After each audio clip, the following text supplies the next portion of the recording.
এটা বেশ কিছুদিন আগের ভিডিও। তো আমি এতটাই ল্যাদখোর যে আমার এটা এডিট করতে, করতে অনেকটা টাইম হয়ে গেছে।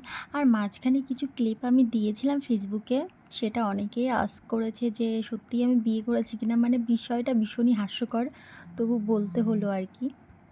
এই যে বন্ধু-বান্ধবীরা দেখো একসাথে ফটো তুলে নিচ্ছিল। তারপরে হলো ইভা আর সুজয় দাদার মানে কেক কাটিং যে সেলিব্রেশন। কারণ ওদের আজকে বিবাহবার্ষিকী ছিল। থুড়ি, থুড়ি আজকে না, এটা যেদিনকার ভিডিও সেদিন ছিল। আমি তো আজকে এটাই ভয়েস ওভার দিচ্ছি। দেখো এখানে বাচ্চা-কাচ্চাগুলো একটু বেলুন দিয়ে খেলা করছিল। আর এই যে দেখছো পুচকুটা, হ্যাঁ, পিঙ্ক কালার ড্রেস পরে আমায় কি বলে ডাকে জানো? লাল মিমি। কিউট না? তারপর আমরা চলে এসেছিলাম খেতে। আর এটা তো মানে সব্বারই প্রিয়, এমন কেউ নেই যে পছন্দ করে না বিরিয়ানি।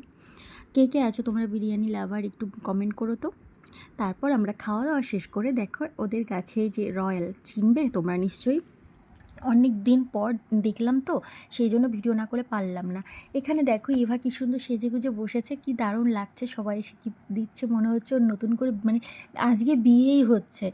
কিন্তু অ্যাকচুয়ালি সেটা না গাইস, সেদিন ওর অ্যানিভার্সারি ছিল। ভিডিওটা এই অবধিই ছিল, টাটা।